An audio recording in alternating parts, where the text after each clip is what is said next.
Kemarin Ibu.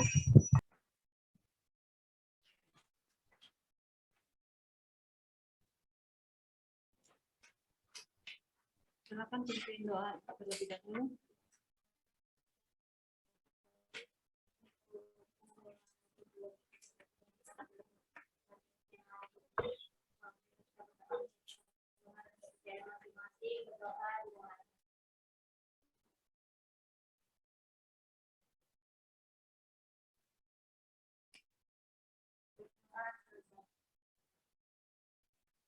Selamat siang semuanya. Siang. Pada siang ini kita ketemu kondisi panas ya. Sudah sudah makan siang? Belum puasa. Alhamdulillah puasa. Ini biasanya full atau gimana? Sampai 20, tapi seharusnya 28. Mungkin lari ke ini ya, pada ke online.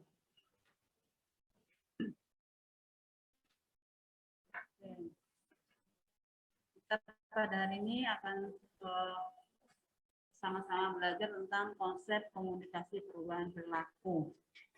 Kira-kira apa sih dari perilaku itu apa? Kira-kira yang kalian tahu? Kebiasaan. Apalagi?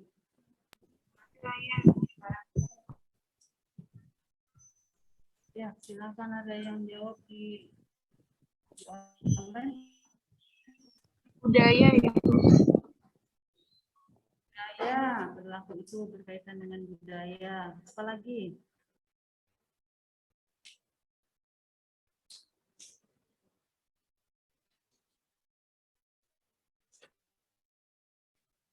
Salah satu yang sedang kalian lakukan hari ini ada yang puasa. Itu salah satu ada perilaku yang dimunculkan, ya, ditonjolkan. Yang biasanya makan siang, tidak makan siang. Ini semuanya tinggal di kosan atau dengan orang tua yang ada di sini, yang di sini. Di kos semua ini. Yang tinggal dengan orang tua siapa? Oh banyak berarti ya. Kalau yang kelas pagi itu yang tinggal dengan orang tua cuma 2 orang, sisanya kos semua. Berarti makan terjamin ya, karena tinggal dengan orang tua. Untuk yang ngekos mana aja? Yang ngekos, makannya biasanya masak atau beli?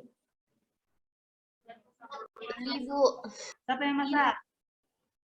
Siapa yang masak? Yang di online siapa masak? Masak nasi. Kan baru masak, Bu. Masak nasinya saja. Sementara lauknya beli, ya. Pada saat beli lauk itu membawa tempat atau tidak? Tidak. Pakai plastik. Apalagi selain plastik? Hah? Kertas nasi yang coklat. Apalagi? Plastik mika, styrofoam. Ini kalau dikumpulkan semester ini yang offline ada sekitar 28. Kalau 28-nya itu makan siang membeli dengan tanpa bawa tempat sendiri, kira-kira ada berapa timbunan sampah? Banyak ya, ini baru 1. Nanti di kelas sebelah sama, gitu juga. Di kelas atas juga sama. Kira-kira dalam sehari timbunan sampah dari makanan kalian saja sudah banyak ya. Apalagi untuk styrofoam. Styrofoam itu habis terurainya, ada yang tahu berapa lama bisa hancur?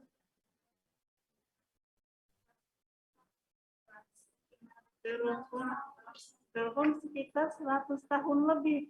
Itu gimana tuh kalau semua menggunakan itu? Ada yang pernah belanja makan bungkusnya daun? Dapat bungkusnya daun. Tetap dilapis sama kertas. Tetap dilapis lagi ya. Karena belum terbiasa. Tapi kalau mungkin yang daerah-daerah seperti di Jawa itu masih sering kita jumpai. Di sini juga saya juga masih jumpai itu kalau beli nasi kuning bungkusnya pasti pakai daun. Terutama yang nasi kuning Banjar itu biasanya kita makan akan sedap kalau bungkusnya daun dibanding pakai plastik coklat. Itu salah satu model perilaku yang sehari-hari kita lakukan nih, salah satunya. Jadi di sini perilaku sendiri adalah hasil dari segala pengalaman tentang interaksi manusia. Tadi interaksi antara Anda dengan makanan, baik dengan penyedia makanan atau Anda sendiri sebagai konsumennya. Nah, dari perilaku menurut di Noto Atmojo itu menjelaskan bahwa adanya respon atau reaksi seorang individu terhadap stimulus yang berasal dari luar ataupun dari dalam dirinya. Kelihatan kan ya?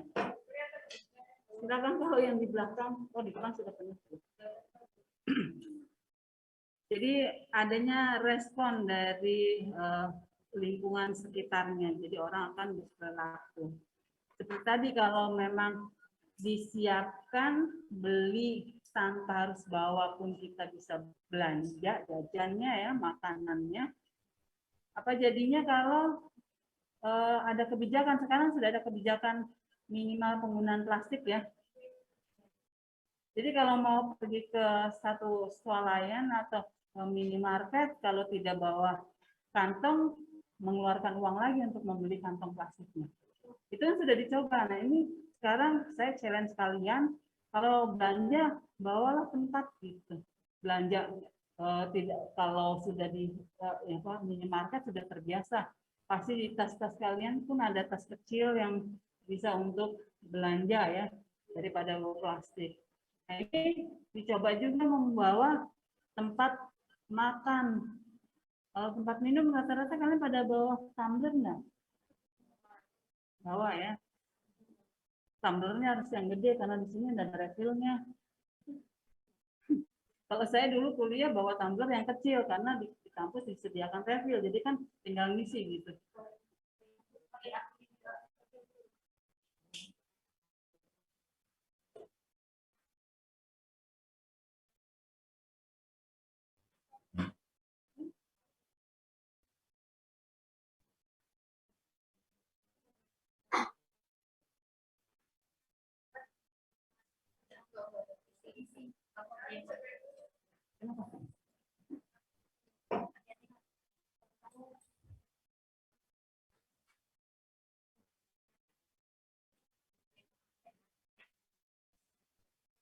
Jadi perilaku tersebut biasanya ada respon dari luar. Seperti Skinner sampaikan, itu merumuskan bahwa perilaku itu merupakan respon dari seseorang terhadap stimulus yang ada. Jadi salah satunya tadi yang saya contohkan, kalau datang ke penjual makanan, dia masih ngasih tempat itu kita mau melakukan perilaku yang disediakan atau merespon dengan langsung membeli tanpa harus menyediakan tempat. Saya ada pengalaman di Thailand, itu minuman-minuman boba gitu kan banyak ya, terutama di sudah menjamur sampai ke Samarinda. Di sana ada satu apa ya istilahnya, reward bagi mereka yang kalau beli punya tumbler sendiri. Jadi beli dengan tumbler sendiri harganya dipotong 5 baht. Kan lumayan tuh. Sementara kalau kita beli rata-rata itu 20 baht ya.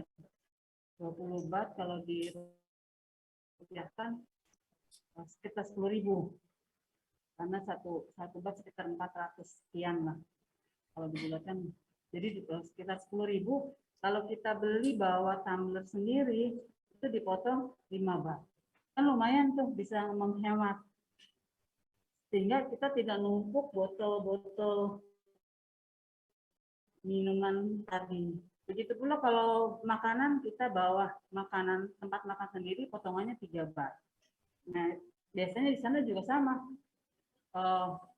Salah satu program dari pemerintah di Thailand itu yang meminimalkan plastik-plastik, karena semua segala makanan masuk ke dalam plastik-plastik tadi. Kalau kita pergi membawa tempat sendiri, itu akan membantu mengurangi beban bumi terhadap sampah-sampah.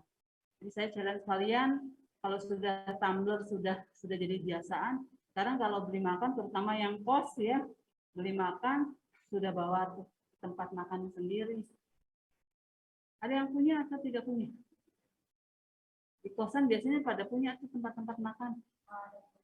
Nah itu kalau misalkan mau sarapan pagi, bawa saja itu tempatnya. Cuma kalau yang di rumah ya, tinggal di rumah jangan pakai punya emaknya ya. Apalagi merek T gitu tuh ya. Tupperware gitu, hilang habis sudah kamu gitu kan ya. Kan ada istilahnya kayak gitu tuh. Jadi menurut Skinner, orang akan berperilaku itu kalau ada reaksi dari luar dirinya.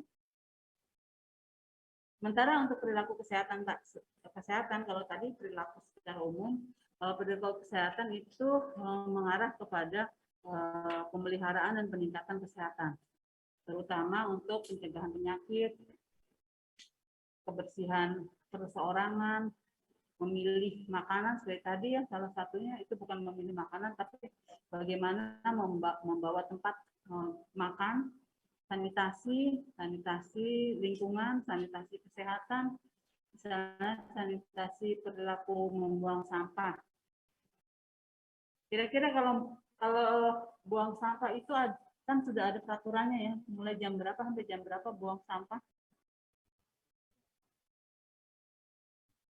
Pagi biasanya di TPS, tempat pemungutan sampah sementara, itu kan ada jam ya.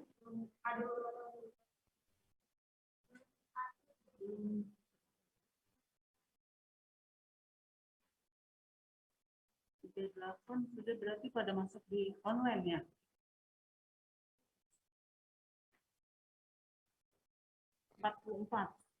Online.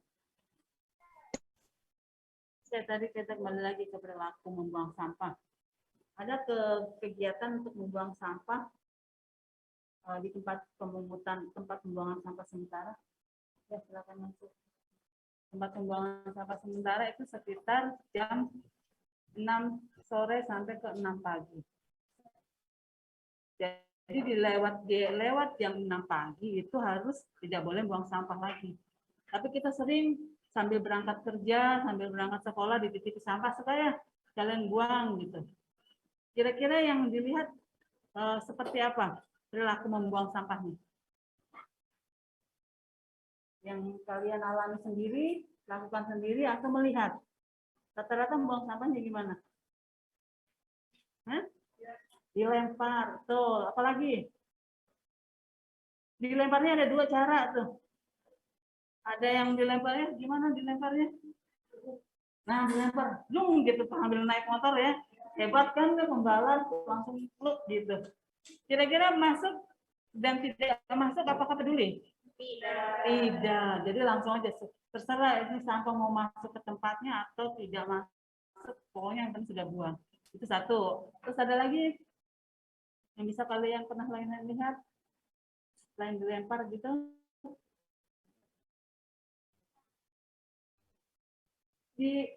Nggak dilempar lagi, cuma diletakkan gitu aja. Akhirnya apa? Membanjiri sekitarnya, jadi sampahnya luber ke jalanan. Tapi ada juga yang memang turun dari kendaraannya, kemudian dimasukkan ke tempat sampah yang semestinya. Nah itu perilaku juga. Bisa kita lihat dan bisa kita amati. Atau kalian juga melakukan itu. Yang selanjutnya untuk mempengaruhi perilaku ada beberapa faktor. Ini secara umum ya, perilaku secara umum. Yang pertama adalah faktor fisik. Misalnya dari usia, dari penyakit. Misalnya penyakit, ada perbedaan pola makan antara orang yang sehat dan yang sakit misalnya. Contohnya penyakit diabetes. Kira-kira perilaku apa yang bisa membedakan dengan orang sehat lainnya? Diabetes, perilakunya apa kira-kira yang berbeda? Ya? Hah? Dari perilaku makannya, perilaku minumnya. Tidak boleh apa tuh yang mereka yang menderita diabetes? Makan makanan yang mengandung gula yang tinggi. Contohnya apa? Ya, nasi panas. Kenapa ya nasi yang nggak kelihatan gulanya? Kok bisa dikatakan meningkatkan kadar gula? Kenapa?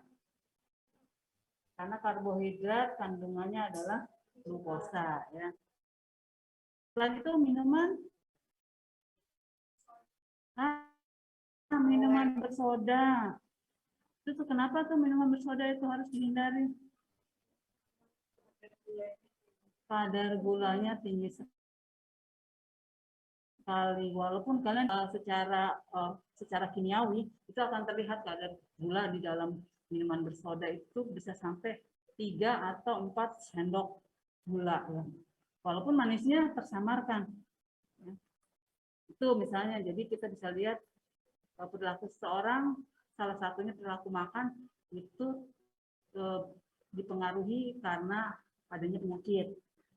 Kalau usia apa tuh yang membedakan?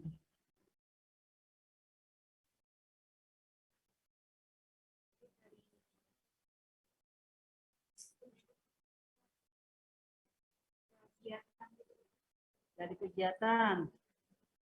Anak-anak sama orang dewasa berbeda makannya, misalnya. Atau bayi sama anak-anak, itu kan berbeda. Berarti perilakunya pun akan berbeda karena disesuaikan dengan tingkat usia. Kemudian faktor pribadi dan emosi itu pun akan mempengaruhi perilaku. Kita ketemu teman yang sedang putus cinta sama yang baru jadian kan beda ya? Ya kan beda ya? Perilaku yang ditonjolkannya pun beda gitu. Yang putus cinta mungkin murung ya, galau, terus apa lagi? Putus asa. Putus asa itu seperti apa? Dalam bentuk perilakunya. Hah? Mau bunuh diri. Itu sudah tahapan yang tinggi sekali ya kalau sampai bunuh diri. Itu kan kalau di psikologi itu seseorang yang pertamanya mengalami stres seperti itu ada tahapannya, stres ringan, sedang, berat. Kalau sudah sampai berat itu depresi. Depresi tidak bisa ditangani ya akhirnya bunuh diri. Makanya harus aware dengan jangan-jangan ada temannya yang murung gitu, jangan didiemin, ditegur. Atau yang biasanya ceria, nah ini kan berubah emosinya, berubah pula perilakunya. Mungkin sering ya kalian mengamati teman sendiri. Nah, kenapa? Itu murung kelihatan. Kalau yang teman akrab mungkin bisa kelihatan ya. Nah, kemudian yang ketiga adalah pengalaman hidup. Kita akan mempengaruhi perilaku.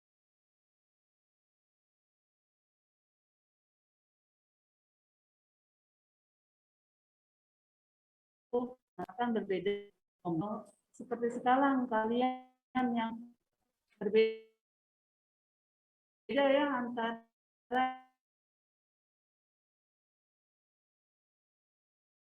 yang tinggal apa bedanya yang kenapa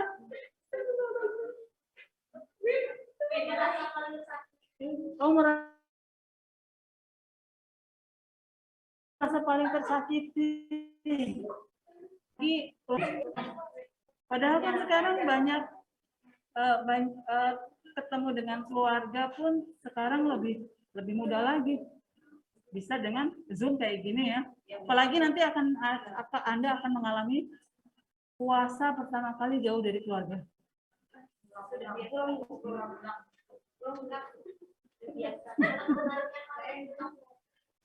Jadi makanya Zoom virtual ya. Jadi sama keluarga virtual. Ini masih mending bisa seperti itu. Zaman saya dulu nggak bisa. Kan ini berbeda ya. Jadi pengalaman hidup seperti sekarang, nanti kalian alami sendiri bagaimana berpuasa jauh dari orang tua. Ini pertama kali ya, yang pertama kali foto. Ini kan Anda kan baru ya semester 2. Nah, jadi pengalaman pertama untuk mungkin berpuasa jauh dari keluarga. Hah? Nangis? Ya, belum puasa sudah nangis. Persiapan ya, latihan dulu ya. Makanya sekarang yang pada puasa kan sudah ngalamin itu. Puasa nisfu ya, nisfu Syaban. Mencoba untuk, salah satunya mencoba untuk itu. Jadi pengaruh berperilaku dikarenakan adanya pengalaman hidup yang dialami.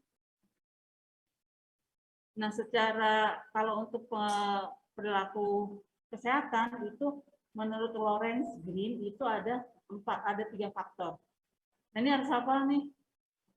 Orang kesehatan masyarakat ini mazhabnya larinya ke Lawrence Green untuk perubahan untuk melihat bagaimana mendesain program promosi kesehatan atau program kesehatan masyarakat.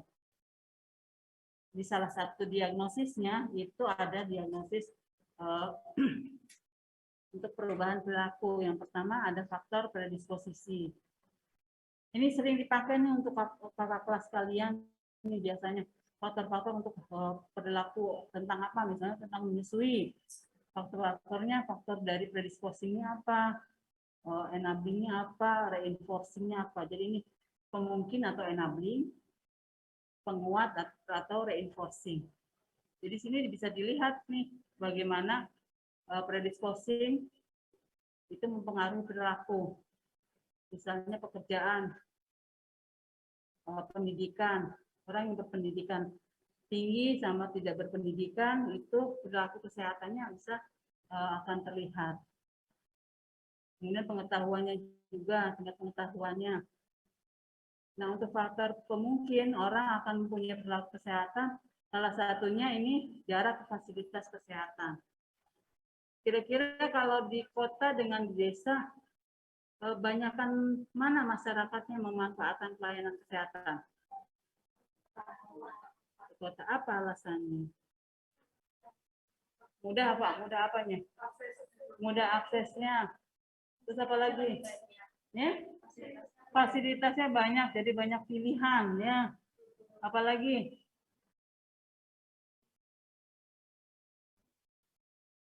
Akses. Dari akses itu apa yang bisa kita lihat? Keuangan lebih mungkin. Keuangan. Orang kota sama orang desa keuangannya berbeda? Keuangan masih bisa ya, tapi transportasinya. Orang yang tinggal di gunung, kalau puskesmasnya ada di bawah, mungkin dia mikir-mikir lagi ya, jalan ke puskesmas bisa berapa jam gitu. Kalau di kota, walaupun jauh, tapi sudah ada akses transportasi yang cepat. Itu salah satunya. Sehingga harusnya pelayanan kesehatan itu harusnya merata, tapi perbedaan kota dan desa itu terhadap pelayanan kesehatan pun akan terlihat ya. Kemudian selanjutnya itu faktor penguat atau reinforcing. Ini biasanya ada dukungan keluarga atau tokoh masyarakat. Seseorang mau melakukan berperilaku hidup sehat biasanya karena ada dorongan dari keluarganya atau ada contoh dari tokoh masyarakat. Kalau zaman dulu itu biasanya iklan-iklan kesehatan itu memakai tokoh-tokoh masyarakat. Zaman sekarang pun sama masih dipakai. Misalnya waktu awal-awal mau vaksin, yang divaksin duluan siapa tuh? Ya Pak Presidennya dicontohkan dulu biar masyarakat ngikut. Itu salah satu faktor penguat dalam perilaku kesehatan. Dari faktor-faktor itu ada 3 kunci utama untuk bisa mereka mau berubah. Yang pertama harus ada motivasi terlebih dahulu. Kemudian adanya kemampuan untuk melaksanakan. Jadi itu dari dalam diri. Sementara dari luar diri atau dari faktor eksternal itu adanya peluang, adanya kesempatan untuk berubah. Misalnya salah satu contohnya karena pandemi sekarang, jadi orang mau melakukan perubahan dengan menggunakan masker. Kalau dulu boro-boro ya mau pakai masker. Naik motor pun biasanya sudah tidak pakai masker. Tapi sekarang jangankan naik motor ya, ketemu beginian aja kita harus pakai masker seperti ini. Rasanya saya ngap banget gitu. Tapi kan ini kita menjalankan protokol kesehatan. Nah, faktor eksternal maupun internal dalam perubahan perilaku itu saling mengaruhi, tidak bisa berdiri sendiri. Jadi faktor-faktor dari luar pun akan mempengaruhi diri kita dalam merubah perilaku. Motivasi untuk berubah kalau tidak kuat motivasinya, perubahan itu apakah akan kuat, akan langgeng. Misalnya, saya mau menguruskan badan karena lagi dilirik sama si A gitu. Giliran sudah diet mati-matian ya, terus olahraga sampai 2 jam sehari gitu. Makannya diturunkan kalorinya sampai 1.500 doang gitu. Padahal kuliah dari pagi sampai sore ya. Pulang-pulang siup ya, pingsan. Karena pengen dilihat sama seseorang yang dia sukai gitu. Taunya pas sudah menyatakan ternyata ditolak. Kira-kira akan gimana tuh? Melanjutkan program dietnya? Tidak ya. Ini saya tinggal makan yang banyak gitu ya. Rebahan kembali, jadi kaum rebahan yang tadinya olahraga 2 jam langsung. Nah itu karena apa? Karena motivasi untuk berubahnya tidak kuat. Walaupun ada kemampuannya, saya bisa olahraga macam-macam gitu. Tapi kalau motivasi yang kurang kuat kan akan mempengaruhi perubahan perilaku. Nah, kenapa sih sulit perilaku itu berubah? Karena kita melakukan sesuatu yang baru. Sehingga perlu waktu yang lama. Sementara kita masih senang lihat, misalnya kayak sekarang ada peluang untuk berubah sekarang. Contohnya apa? Minyak goreng yang sangat langka. Jadi itu menggiring masyarakat kalau kalian cerdas, oh ini waktunya nih saatnya untuk berubah, meninggalkan goreng-gorengan. Mungkin kalian tidak merasakannya, tapi ibu kalian merasakannya goreng. Sebentar kalian goreng misalnya, kalau yang bisa masak. Ada yang bisa masak di sini? Yang bisa masak? Ya, bisa masak. Nah itu pasti biasanya kalau mau goreng harus di-fry gitu ya. Buat minyaknya banyak gitu. Kalau minyaknya enggak banyak, enggak crunchy, enggak kriuk-kriuk gitu ya. Kalau mau ASMR tuh enggak kedengeran gitu ya. Nah, itu kan salah satu contoh misalnya untuk peluang berubah. Nah, di situ kita bisa lihat. Nah, jadi kalau sudah ada kebiasaan seperti tadi, merubahnya itu sulit. Tidak bisa seperti yang saya ungkapkan, ya, tidak seperti membalikan telapak tangan. Sehingga perlu waktu lama. Nanti bagaimana cara perubahan-perubahannya kita lihat beberapa teori untuk berubah. Jadi dalam komunikasi perubahan perilaku ada teori yang mendasarinya. Teori-teori kesehatan itu banyak. Ada teori untuk prediksi perilaku, ada teori untuk perubahan perilaku. Nah ini kita akan belajar tentang teori perubahan perilaku. Saya sampaikan 4 teori, tapi nanti di akhir dari teori-teori ini ada rangkuman yang bisa kalian pelajari masing-masing teorinya. Yang pertama yaitu SLT, Social Learning Theory atau teori pembelajaran pemodelan. Ini SLT atau SCT, Social Cognitive Theory sama saja. diperkenalkan oleh Albert Bandura, teori Bandura. Jadi seseorang itu akan berubah, ya seseorang ini akan berubah dengan adanya 3 faktor ini. Faktor personalnya sendiri, kemudian akan membentuk perilaku dipengaruhi oleh juga faktor eksternal atau lingkungan. Ya. Jadi di sini seseorang akan berubah dengan adanya pemodelan, melihat dulu. Setelah melihat, lama-lama sering melihat, akhirnya dia mencoba imitasi.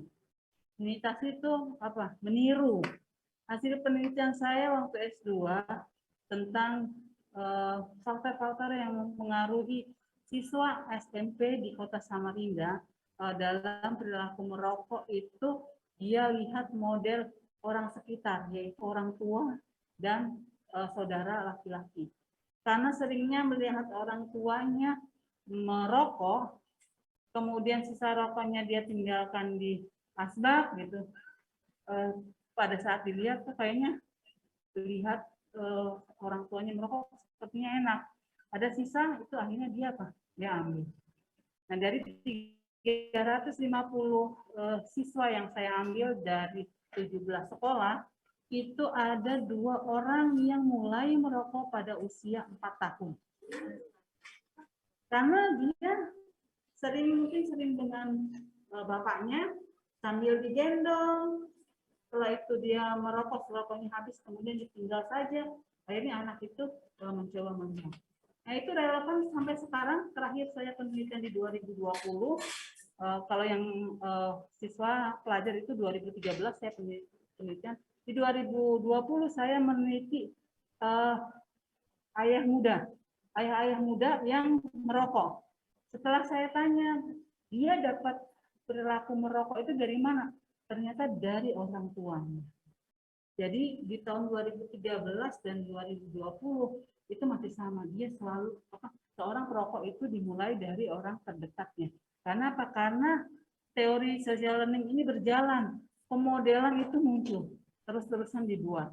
Sehingga si anak itu terkognisi, di kognitifnya ini untuk apa? Meniru apa yang sudah dilakukan. Nah, di penelitian saya di 2020 itu salah satu ada 2 orang dari informan tadi, si bapak muda tadi. 2 orang dari mereka itu anaknya sudah mencoba, anaknya usia balita sudah mencoba mengambil rokok dari orang tuanya. Jadi bagaimana orang tua menyimpan rokok? Ini bukan dalam bentuk bekas merokoknya, tapi ini masih rokok utuh. Karena apa? Karena orang tua menyimpan tidak baik, sehingga anak itu mengambil dan dibuat mainan rokok. Nah itu pemodelan yang terjadi. Jadi untuk merubahnya ya kita harus juga melakukan perubahan pada masyarakat dengan membuat model-model yang bagus bagi anak-anaknya. Misalnya tidak menyimpan rokok sembarangan, jauh dari jangkauan anak-anak kecil. Kalau seumur kalian mungkin yang laki, ini yang laki 2 laki merokok tidak? Tidak merokok ya. Saya harap tidak merokok karena kalian sebagai agent of change untuk kesehatan masyarakat. Ya, jadi mereka, para bapak-bapak tersebut dari hasil penelitian saya, mencoba menyimpan rokoknya jauh dari jangkauan anak mereka. Kalau untuk usia sekalian disimpan jauh dari jangkauan pun mungkin bisa hilang ya, diambil satu-satu. Karena salah satu dari penelitian saya juga, mereka pada saat awal-awal merokok dengan cara apa? Dengan cara mencuri rokok orang tuanya. Karena apa? Karena orang tuanya menyimpannya sembarangan. Ya, jadi pemodelan itu untuk komunikasi perubahan perilaku dengan menggunakan SLT, Social Learning Theory atau Social Cognitive Theory. Teori yang kedua adalah TTM, bukan teman kami mesra ya, tapi Trans Theoretical Model. Ini punyanya Prof. Laska dan Delpimente. Ya, Delpimente. Ini ada 5 5 tahapan untuk orang itu mau berubah. Yang pertama itu pre-contemplation. Ini kondisi biasa saja, mereka tidak memikirkan berubah. Enjoy saja gitu. Mereka tidak memerlukan adanya perubahan. Ini pre-contemplation. Terus tahapan yang kedua adalah contemplation. Di sini seseorang sudah mulai berpikir, saya ini harus berubah. Contohnya perilaku merokok, saya ini harus berhenti merokok. Itu baru niatan saja, baru ada keinginan atau terpikir untuk berhenti merokok. Ini memerlukan waktu sekitar 6 bulan. Makin cepat itu dilaksanakan, itu makin cepat pula untuk berubah. Namun biasanya itu memerlukan waktu berpikir, menimbang-nimbang sekitar 6 bulan. Kemudian tahap ketiga yaitu preparation, tahap persiapan. Ini perlu waktu sekitar 30 hari. Dia mau ngapain nih kalau saya mau berhenti merokok, saya harus seperti apa ya? Mencoba mengambil misalnya membeli alat-alat yang bisa meningkatkan olahraga biar dia tidak merokok, atau membeli permainan yang bisa mengalihkan dari perilaku merokoknya, atau untuk yang mau berubah, mau melakukan diet gitu, mencoba mempersiapkan meal plan-nya, bukunya seperti apa, cari buku-bukunya. Kalau mau olahraga harus misalkan cari trainingnya, cari baju olahraganya, cari sepatunya. Jadi ada persiapan itu. Ini biasanya sekitar 30 hari. Makin cepat harusnya makin lebih baik. Nah, kalau sudah ada persiapan, orang mau berubah, kalau sudah siap, semuanya perangkat sudah dia siap, itu bisa langsung action. Dan dikatakan action di sini, jadi untuk yang action di sini bisa dalam waktu sekitar 6 bulan. Jadi bisa dikatakan orang tersebut melakukan perubahan kalau dalam waktu 6 bulan berturut-turut perubahan itu dilakukan. Misalnya berhenti merokok. Kita lihat dalam waktu 6 bulan dia ada relapse enggak, ada mencoba merokok enggak. Kalau dalam waktu 6 bulan ternyata dia tidak merokok lagi, itu bisa dikatakan dia sudah action. Nah, untuk maintenance-nya perlu waktu lagi 6 bulan lagi. Jadi kalau setelah 6 bulan berikutnya dia tidak merokok, baru bisa declare, saya sudah bukan perokok lagi, saya mantan perokok. Setelah berapa lama ini kalau dihitung? Berapa lama? Setelah berapa lama ini? 1,5 tahun, ya. 1,5 tahun itu baru dikatakan orang tersebut berubah. Makanya tadi di awal sudah dikatakan perubahan perilaku itu perlu waktu yang cukup lama. Jadi kalau saya sudah diet nih, saya sudah olahraga seminggu 3 kali, makanannya sudah dikurangi kalorinya. Udah berapa lama kamu lakukan itu? Baru 2 minggu. Itu dikatakan berubah?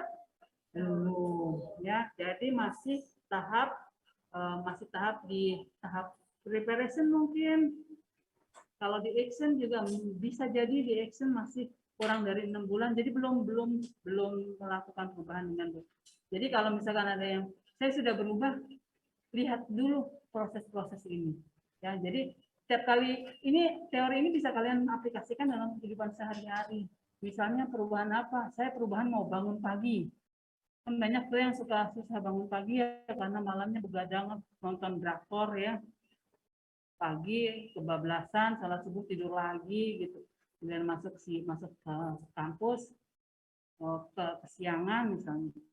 Dulu saya ada mahasiswa semester berapa ya, semester 4, dia tidak bisa bangun pagi. Jadi setiap mata kuliah yang pagi dia pasti lewat. Akhirnya TBU, tidak bisa ujian. Tapi mata kuliah siang sampai sore itu enjoy aja, ada aja di kelas.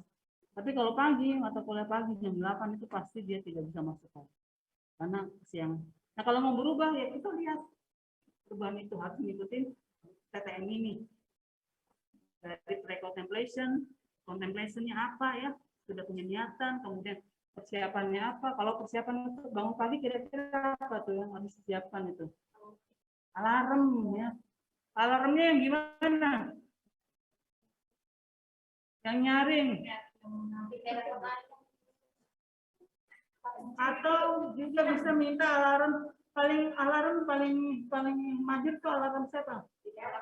Ibu, alarm ibu pasti dibangunkan gitu. Oh, aduh, ibunya langsung nabok ya. Jadi pasti dibangunkan. Nah, alarmnya itu disimpan di dekat bantal atau jauh dari bantal? Jauh, dekat. Kalau dekat nanti kan set matikan lagi tidur lagi. Kalau jauh kan berisik ya. Nah itu mau enggak mau dia bangkit lagi. Itu waktu yang cukup lama. Kalau masih sebulan 2 bulan itu belum berubah perilakunya. Masih uji coba. Oke, ini untuk TTM. Kemudian teori yang ketiga adalah KAB atau Cognitive Attitude Practice atau Cognitive Knowledge Attitude Behavior. Ini hampir sama dengan SLT tadi dengan menggunakan segitiga, tapi berbeda variabelnya. Kalau variabel di KAP ini knowledge, attitude, practice atau behavior di sini bisa diganti.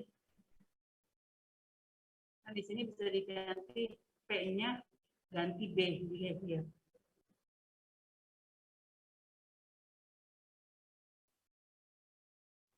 Nah, untuk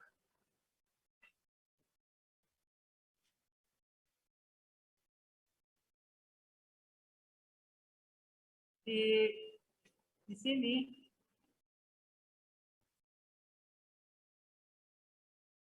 teori KAB ini menganggap bahwa pengetahuan, jadi dia dilihat dari pengetahuannya dulu.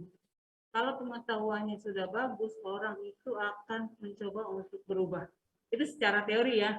Tapi kenyataannya banyak juga yang pengetahuannya bagus, tapi perilakunya masih belum kesehatan. Contohnya apa? Merokok, petugas kesehatan banyak yang merokok, ya. Padahal dia orang kesehatan. Ya, jadi tetapi dari KAB ini, knowledge, attitude, behavior, ini bukan teori ya, tapi model, hanya model belum meningkat ke teori. Perilaku yang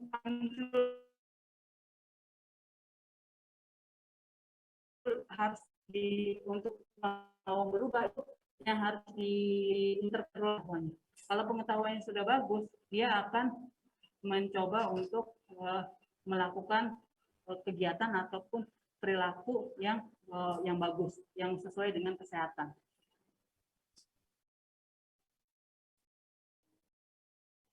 Yang keempat, teori yang keempat adalah adoption process.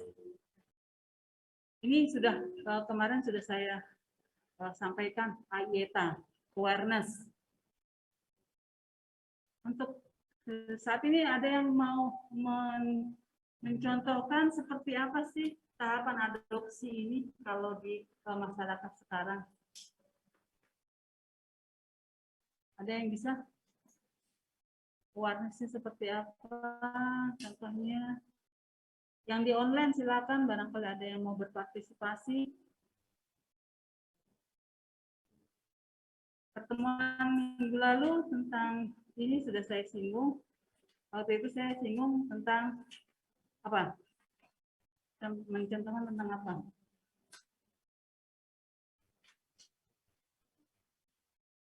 Biasanya remaja kalau datang ke mall yang dilihat apa dulu? Lihat baju. Masih ingat? Ini teorinya, adoption process. Awareness dulu. Nah, kalau yang waktu itu saya contohkan, lihat baju warna merah misalnya. Dari kejauhan itu sudah aware dulu, sadar, ternyata di pojok sana ada new arrival, baju warna merah.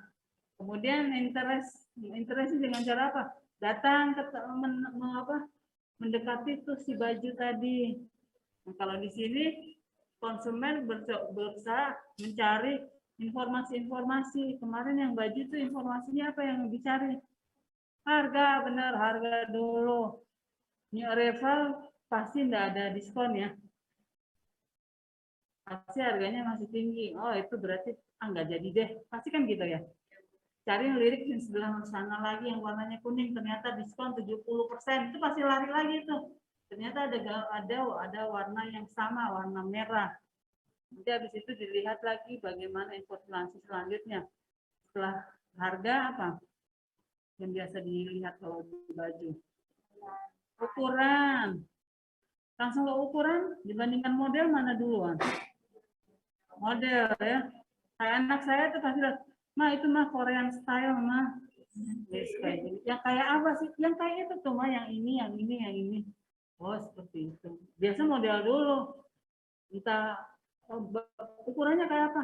Mau ukuran yang oversize. Nah, misalnya kayak gitu ya. Kan anak-anak sekarang modelnya kayak gitu.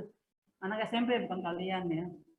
Mungkin kalau kalian mengambil oversize, nanti ini ya, sudah tidak zamannya lagi ya. Kalau yang ukuran oversize, berarti cari yang fit gitu ya. Sesuai dengan kebutuhan. Kemudian setelah interest, mengevaluasi, ditimbang-timbang lagi harganya, ditimbang-timbang lagi. Misalnya kalau beli barang,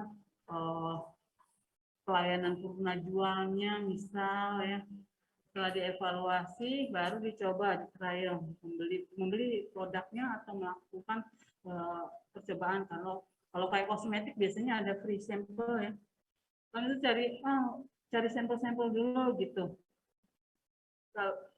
Ada dulu teman saya, dulu saya kuliah S2 itu kan dekat dengan mall. Jadi kalau makan siang datang aja ke mall yang kan ada sampel-sampel makanannya. Itu dicicipin banyak sampel kan kenyang juga.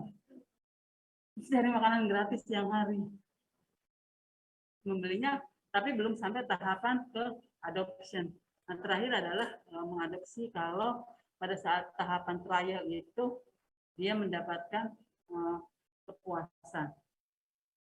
Sekarang siapa yang bisa memberikan contoh untuk produk kesehatan?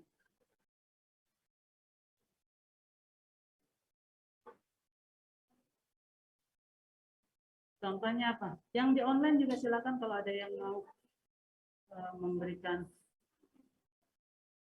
contoh. Dari awareness, interest, evaluation, trial, sama adoption. Contoh untuk produk kesehatan. Produk kesehatan deh yang kelihatan. Masker yuk. Masker, iya. Siapa yang jawab tadi? Coba silakan Saya, Bu. terangkan. Ya, silakan jelaskan tahapan-tahapan ini. Ya, baik. Kalau masker, kan sekarang tuh lagi marak-maraknya masker nih, Bu. Nah, jadi awareness-nya pertama kayak misalkan ada masker yang bentuknya lucu gitu, mungkin yang kira-kira pas di wajah gitu kan, Bu, sekarang banyak. Nah, kemudian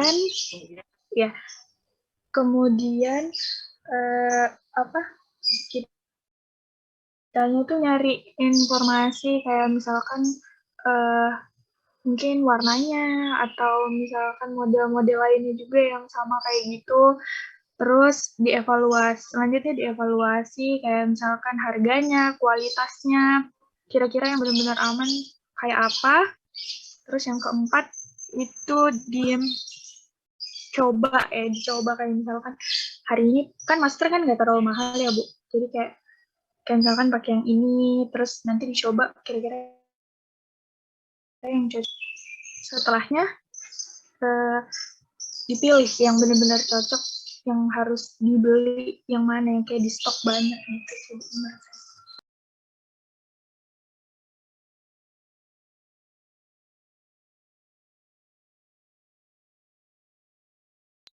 Nah, itu bagus menjelaskan produk sekarang. produk masker ya. Sekarang ternyata macam-macam modelnya masker tuh ya. Kalau di awal itu hanya masker kain, masker medis yang warnanya hijau saja. Sekarang di kelas ini aja berbagai warna sudah ada. Warna orange pun ada. Dulu hanya warna putih dan hitam. Sekarang warna orange. Terus bentuknya pun macam-macam. Kalau saya pakai yang ini ngap sekali. Kalau seperti yang itu, ya, itu kan lebih ini ya, lebih tidak mengganggu pernapasan karena tipis ya. Kan bentuknya ada yang tipis, mau yang tebal, mau yang bentuk karakter juga ada ya. Dikiranya dia nggak pakai masker ya, tapi bentuknya ada hidungnya, ada mulutnya, padahal itu masker ya. Nah itu dia baru dilihat ada inovasi baru nih tentang masker.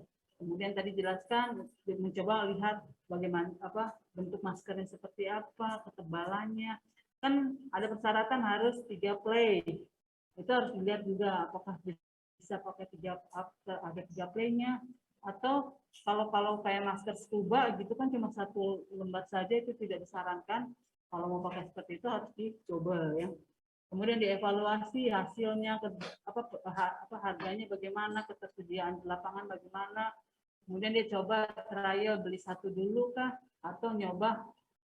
Kalau masker ada yang gratisan kah? Gratisan paling kalau ada justisi di pinggiran jalan gitu ya. Itu pun yang dikasih masker bedah yang warna hijau putih itu ya.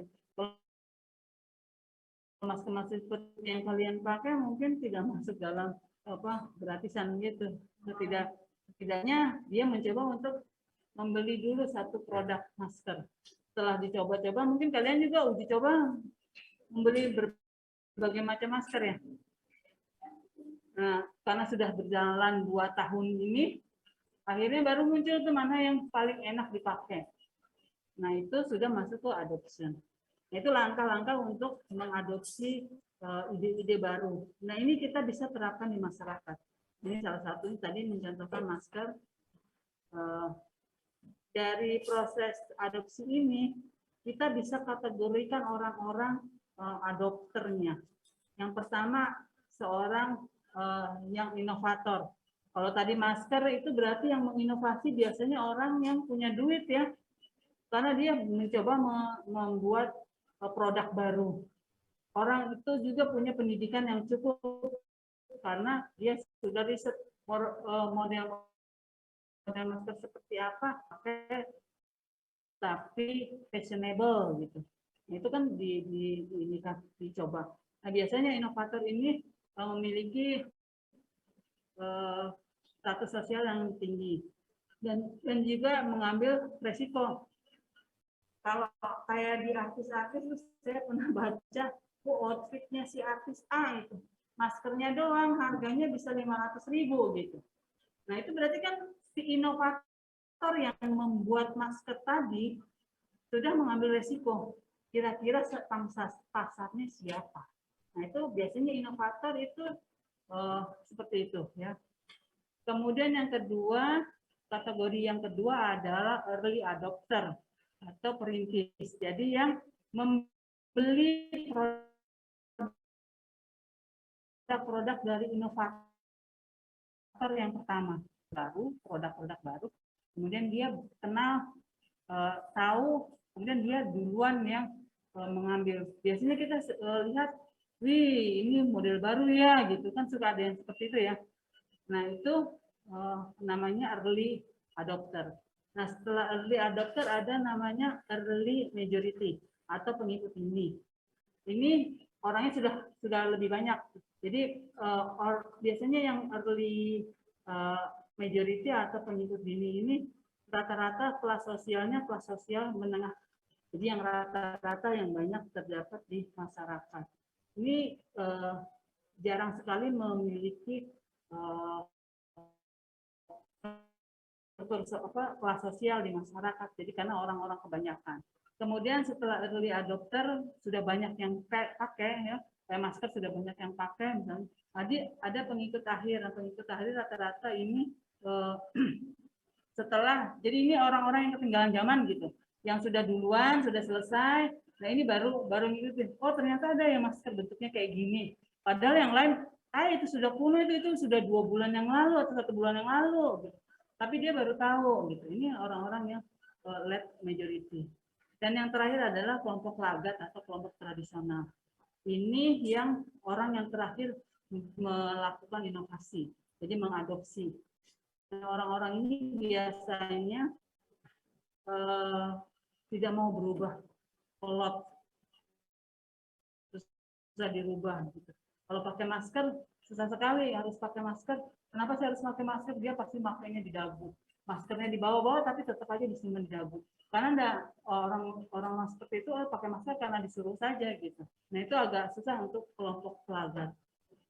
Nah keberadaan kelompok-kelompok ini, kelompok inovator kah, early adopter kah, sampai kelompok pelajar di masyarakat kita itu jumlahnya seperti ini sebarannya. Untuk seorang inovator itu di masyarakat hanya ada sekitar 2,5%. Sama seperti di kelas kalian, yang jadi inovator di kelas itu biasanya 1, 2, 3 orang saja. Nah nanti baru sisanya itu ada di early adopter. Early adopter hanya sekitar 13%, tidak banyak di masyarakat. Nah yang banyak ini early majority sama late majority. Ini sekitar 60% mereka berada di masyarakat. Jadi kalau sudah banyak yang pakai, akhirnya semua ikut. Kan seringnya gitu ya. Sudah misalnya pakai, dulu awal-awal itu masker scuba yang ramai ya. Karena tipis, bentuknya juga bagus ya. Itu banyak dipakai. Lambat laun sekarang sudah berubah. Nah untuk yang kelompok lagat ini cukup besar, 16%. Sehingga pada saat nanti Anda turun ke lapangan, Anda harus perhatikan di tempat Anda akan memberikan pendidikan kesehatan, ya, komunikasi perubahan perilaku. Lihat kelompok lagat ini. Lihat kelompok ini. Ada berapa banyak di tempat. Contohnya kelompok lagat nih, misalnya tokoh agama. Ada yang tokoh agama yang susah kita rubah. Jadi kita harus ini. Tapi tidak semua tokoh agama sudah dirubah. Ada juga yang welcome untuk perubahan ada. Tapi biasanya beberapa seperti itu ya, kelompok-kelompok kuno, orang-orang adat yang tidak bisa kita tembus ya. Jadi kita harus perhatikan itu karena takut mengganggu perubahan yang akan kita berikan. Jadi perlu advokasi yang cukup kuat untuk bisa melakukan komunikasi kepada kelompok-kelompok lagat.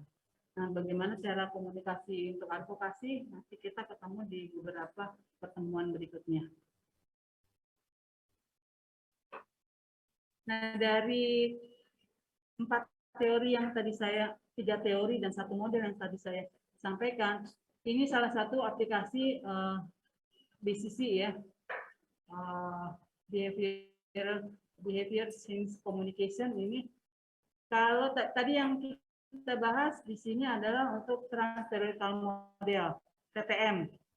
Nah, itu sasaran yang akan kita rubah perilakunya itu adalah individu.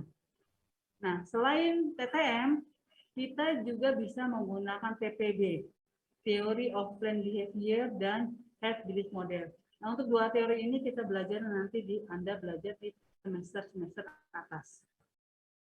Di sini saya latih Anda untuk tadi TTM ya. Ada pre-contemplation, contemplation, preparation, action, sama maintenance. Ini ada tambahan relapse. Relapse ini kambuh kembali.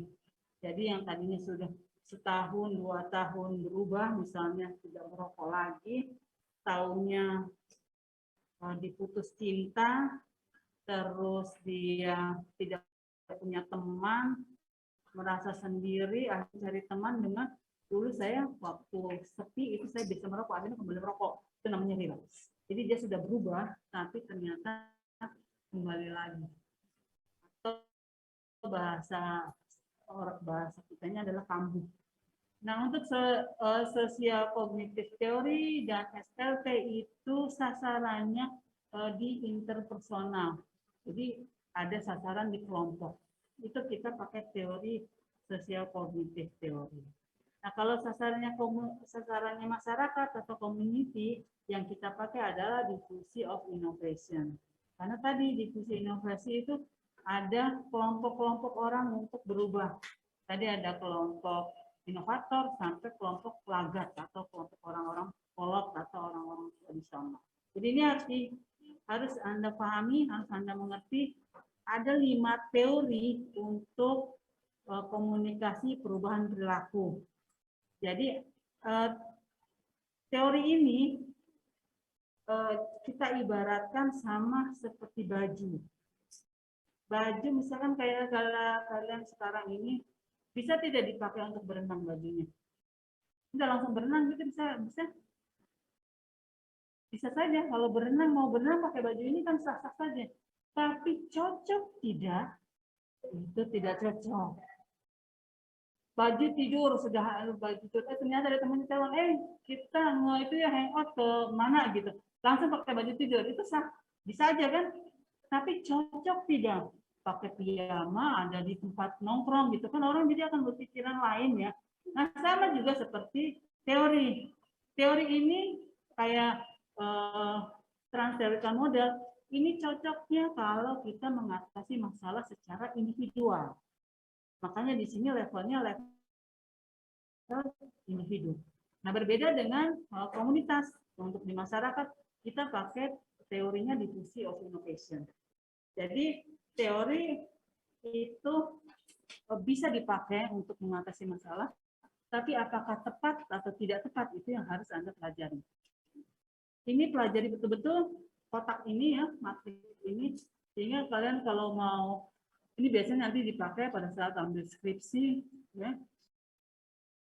Skripsinya apa? Perubahan perilakunya di mana? Kita mau melihat siapa? Itu harus disesuaikan dengan ini ya, dengan sasarannya. Ini ada level-levelnya, level individu, interpersonal level, sama community level. Nah, kita masuk ke komunikasi perubahan perilakunya sendiri. Nah, untuk di komunikasi perubahan perilaku ini kita harus lihat bahwa di BCC ini menggunakan strategi komunikasi untuk mempromosikan hasil kesehatan yang positif berdasarkan teori dan model perubahan perilaku yang telah terbukti. Jadi untuk komunikasi perubahan perilaku itu minimal ada 2 teori yang mendasari. Jadi biasanya kita mau merubah di mana? Mau merubah di komunitas, kita bisa lihat teori inovasi tadi. Nah, kalau kita mau merubahnya di level individu, berarti kita makainya head belief model, TPB, Theory of Planned Behavior, atau TPM. Nah, menggunakan, karena di BCC ini pada saat Anda merancang untuk komunikasi perubahan perilaku harus dimulai dari sistematis. Dimulai adanya analisis situasi, analisis perilakunya. Yang mau dirubah itu siapa sih? Perilaku apa sih yang sudah mereka lakukan? Itu harus dianalisis terlebih dahulu. Berbeda dengan di KIE, komunikasi informasi edukasi, seperti yang sudah saya jelaskan minggu lalu, komunikasi di penyuluhan, itu kita langsung buat apa? Buat tujuan. Setelah itu apa? Masih ingat tahapan-tahapan penyuluhan? Ada yang masih ingat? Yang di online silakan, ada yang masih ingat tahapan-tahapan penyuluhan? Yang pertama apa dulu?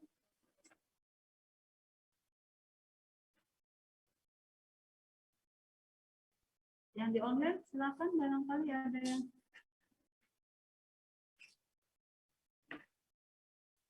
menentukan tujuannya. Kita mau memberikan penyuluhan harus menentukan tujuan. Setelah tujuan dibuat apa? Penentuan sasaran, Bu. Iya, betul. Sasaran ditentukan. Siapa sasarannya? Mau individu, mau kelompok, mau masyarakat. Tadi biasanya untuk kali itu sasarannya ke kelompok ya, tidak untuk komunitas dan tidak juga untuk individu. Sasarannya siapa? Anak sekolah kan, ibu-ibu menyusui, atau remaja putri seperti kalian. Ya, jadi harus juga setelah tujuan dapat apa? Ngapain? menentukan materinya apa saja. Ya, disusun materinya yang akan disampaikan. Penyusunan materi harus disesuaikan dengan waktunya. Kalian berapa lama sih mau penyuluhan di masyarakat, KIE di masyarakat? Di KIE di masyarakat itu rata-rata maksimal itu 30 menit. Plus 15 menit untuk tanya jawab. Jangan sampai kalian memberikan penyuluhan lebih dari 1 jam. Kenapa? Bosan, ya. Kecuali nonton. Bisa misalkan diselingi dengan adanya nonton dulu gitu. Itu sasarannya buat anak-anak, itu cocok. Tapi kalau untuk ibu-ibu, bapak-bapak gitu, maksimal itu 1 jam itu sudah cukup karena Anda ada persiapan dan lain sebagainya. Untuk mereka datang waktu 1 jam itu harus bisa Anda ganti dengan apa? Dengan informasi yang kalian berikan. Ya. Jadi tadi sudah materi, setelah materi dibentuk apa harus ngapain lagi tuh? Metode, Bu. Ya, betul. Menentukan metode apa yang akan dibuat. Setelah metode sudah ditetapkan, misalnya metodenya ceramah. Setelah metode ditetapkan, lalu membuat apa lagi? Alat peraga. Alat peraga, media. Media apa yang cocok nih? Metodenya tadi. Setelah metode dibuat, media juga sudah disiapkan. Kira-kira setelah itu ngapain lagi?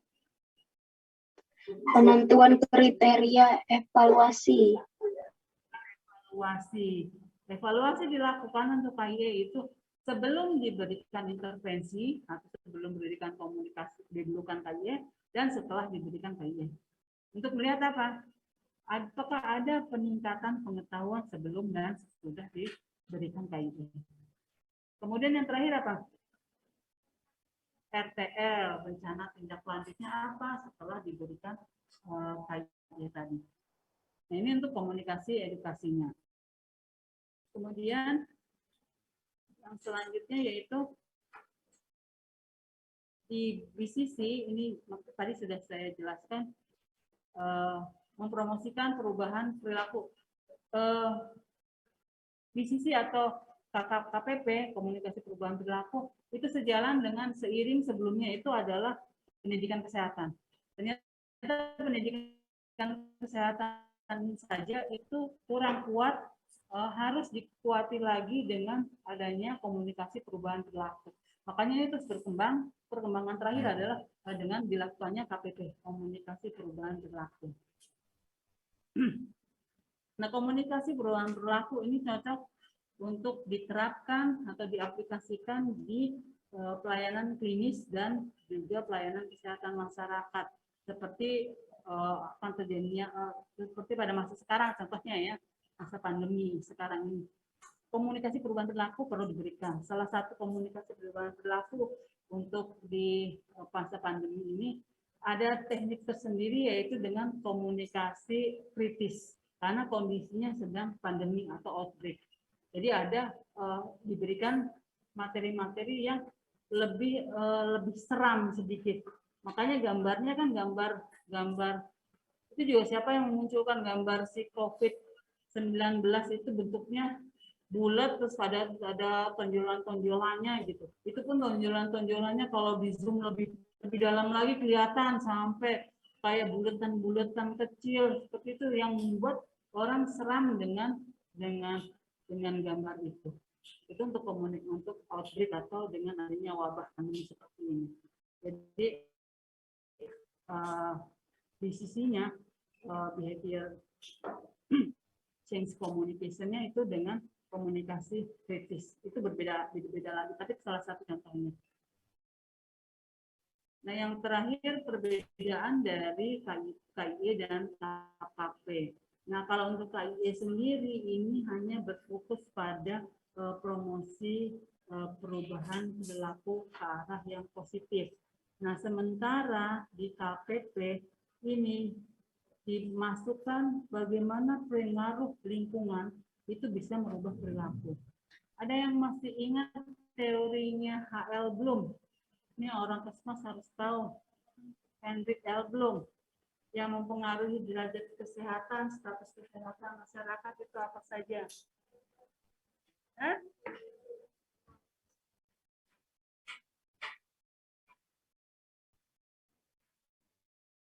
Gaya hidup Ibu.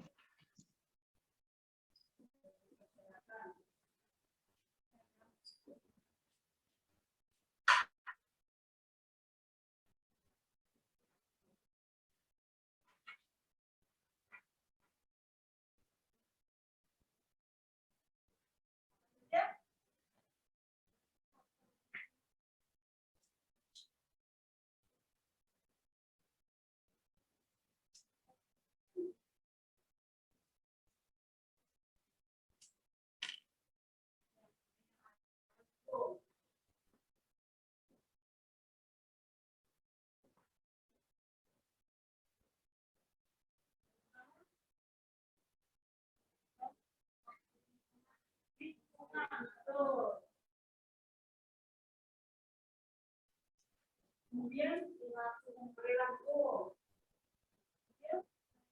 yang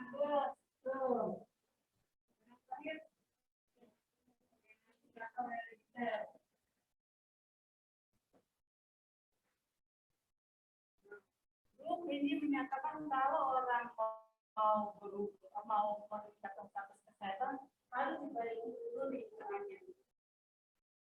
Jadi di KPP juga tidak saja perilakunya saja, tapi juga menyediakan lingkungan yang kondusif atau melihat kondisi lingkungannya. Di KPP untuk komunikasi perubahan perilaku menyediakan lingkungan yang mendukung dan memungkinkan orang untuk memulai dan mempertahankan perilaku yang positif. Ya, kemudian yang kedua, kalau di KIE saja itu hanya melihat awareness, untuk melihat kesadaran, meningkatkan kesadaran saja. Tapi kalau di KPP itu diharapkan masyarakat itu sampai ke perubahan keterampilan, perubahan perilakunya. Ya. Karena memang ini agak rancu, tapi kalau di KPP itu sampai kita yakin masyarakat itu mau berubah. Makanya tadi di teori-teori tadi sampai lihat perubahan tadi. Kalau yang adopsi, proses tahapan adopsi sampai dia mengadopsi. Kalau di kategori adopter, kita lihat dia berada pada posisi mana, early adopter kah atau di kelompok pelajar. Ya. Kemudian kalau di social learning theory, dia mengikuti model-model yang berlangsung atau tidak. Kalau anak-anak itu biasanya yang jadi model siapanya tuh? Orang tua atau gurunya. Coba lihat anak kecil yang sudah belajar di PAUD atau TK, itu pasti akan ngomong, Bu Guru bilang Bu Guru ini, bilang Bu Guru itu. Jadi itu harus harus betul-betul jelas kalau di SLP modelnya siapa. Kemudian yang ketiga, perbedaan KIE dan KPP adalah informasi tersebut biasanya mengungkapkan perilaku dari segi pandang masyarakat saja. Ya, jadi hanya dari segi pandang masyarakat, sehingga kita tidak tahu hambatan-hambatannya. Nah, tapi kalau di KPP itu adanya titik temu antara petugas sama masyarakat, sehingga komunikasinya kalau di KIE itu petugas hanya memberikan materi saja, selesai. Tapi kalau di KPP untuk perubahannya itu masyarakat dan petugas itu saling berinteraksi. Jadi benar-benar ada interaksi untuk perubahan perilaku. Makanya perlu waktu lama nih untuk menggunakan komunikasi perubahan perilaku dibanding KIE. Kalau KIE seperti tadi tahapannya sudah membuat tujuan, sasaran, ada materi, metode seperti apa, medianya apa, evaluasi, selesai. Tapi kalau di KKP enggak. KPP itu kita harus tahu dulu masyarakat tersebut itu situasi kesehatannya seperti apa. Pelayanan kesehatan di situ ada 3. Faktor pemungkin, penguat, sama predisposisinya seperti apa. Jadi harus dipelajari dulu segmen pasarnya, segmen target sasarannya, pengaruh-pengaruh kesehatannya seperti apa. Itu nanti Anda belajar untuk menganalisis tadi di HL Bloom, implicit process. Mungkin di dasar promkes di dasar promkes mungkin ada ada sedikit, tapi nanti akan Anda belajar lebih lanjut itu di program promosi kesehatan semester 6 kalau ngambilnya Promkes. Kalau ngambilnya tidak Promkes, nanti ketemu materi itu di promosi dan pendidikan kesehatan semester 4. Nah, jadi sekarang belum sampai ke situ untuk L-nya ya. Di sini untuk di KPP-nya saja bahwa adanya komunikasi yang timbal balik antara provider dengan masyarakat. Sama seperti kembali kita ke bagian dari skema dari komunikasi. Komunikasi yang komponennya apa aja yang harus ada? Saya masih ingat.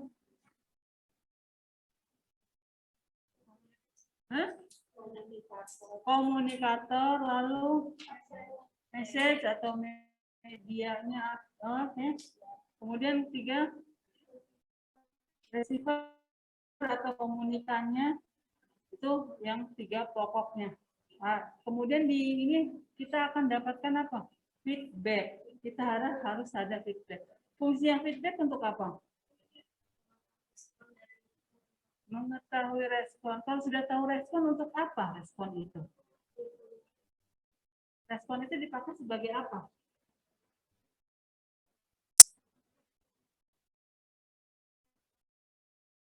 Sama misalkan seperti kalian ngecek temennya, malam kita jalan yuk gitu.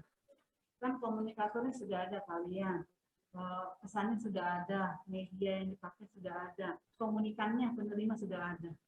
Kalau dari komunikan atau receiver itu tidak ada feedback, kira-kira komunikator bersikap apa? Apa perasaan komunikatornya? Hah? Bingung ya. Apakah hanya ada respon? WA dilihat hanya di read doang. Ya. Jadi perlunya adanya feedback untuk apa? Untuk tahu. Untuk ya sudah sampai pesannya. Ini sudah sampai sudah. Karena sudah di read ya. Nah, perlunya feedback agar apa? Kita bisa mengevaluasi yang kita sampaikan itu direspon seperti apa. Kalau seperti tadi hanya di read doang, kira-kira nanti jalan enggak ya? Padahal saya kan sudah ngomong nih mau jalan gitu. Apakah Anda langsung pergi jalan gitu? Enggak ya? Kan minta feedback dulu. Nah, feedback tadi itu untuk apa? Untuk sebagai evaluasi dari sebagai komunikator untuk melihat respon dari si komunikan atau receivernya. Jadi dalam komunikasi pun diperlukan hanya feedback. Nah, di KPP ini terjadi tuh feedback karena adanya interaksi antara provider sama masyarakat. Karena komunikasinya 2 arah. Kalau di KIP ini komunikasinya 1 arah, hanya jadi petugas saja. Misalkan ada berupa pemberian media saja, itu belum ada sampai ke komunikasi 2 arah dengan petugasnya.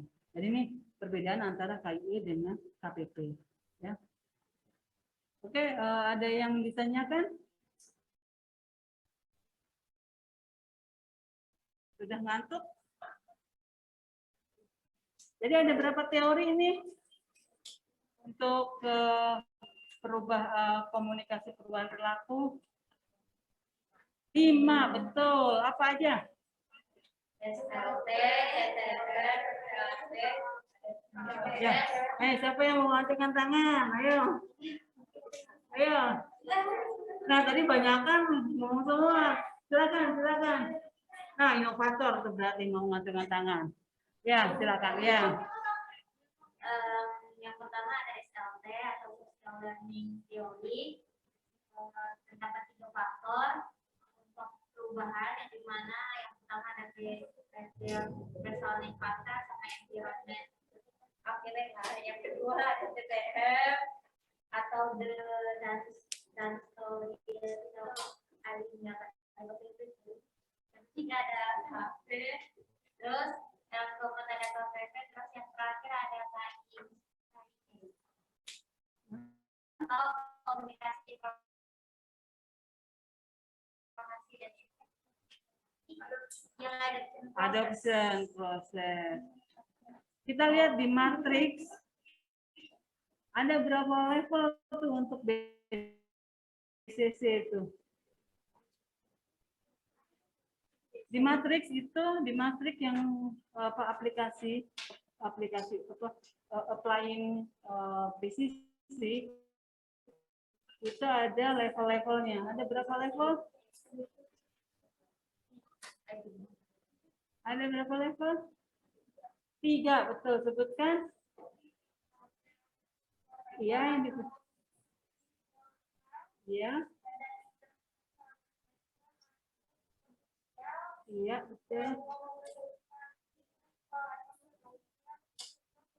Sosiokultural atau community. Jadi, dalam melihat perubahan perilaku, kita juga harus melihat level perilaku itu dirubah pada level mana. Ada level individu, ada level interpersonal atau psikososial, dan level community. Di level community, teori yang bisa dipakai apa? Iya, betul. Diskusi inovasi. Kalau level individu yang bisa dipakai teorinya apa saja? Ya, hybrid model. Terus TTM, ya. Terus satu lagi? TTM, sama saja. Theory of Planned Behavior atau TPB. Oke, kalau yang dilakukan pada skala interpersonal, teorinya apa yang dipakai?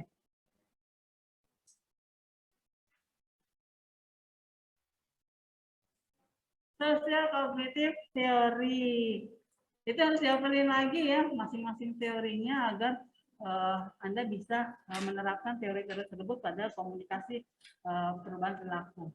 Apa bedanya perubahan komunikasi perubahan perilaku KPP dengan KIE?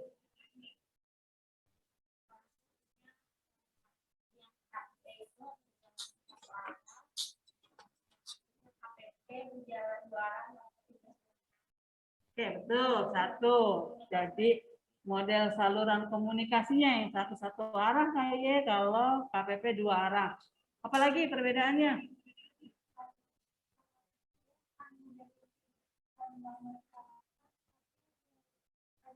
Sudut pandang dari petugas dan masyarakat.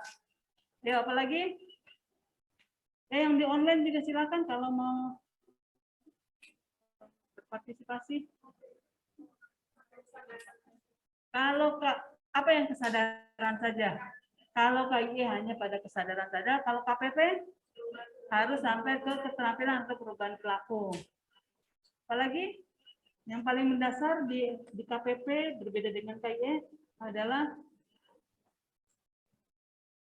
yang pertama itu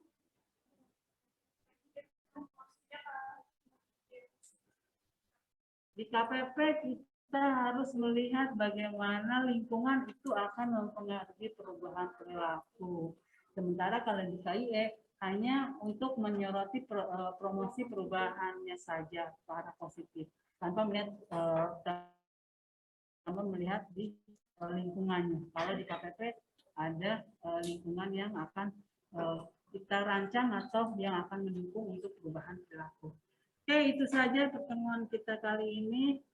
Mudah-mudahan bisa diserap dan mendapatkan keberkahan untuk kita pada Jumat kali ini. Silakan ditutup dengan baca doa.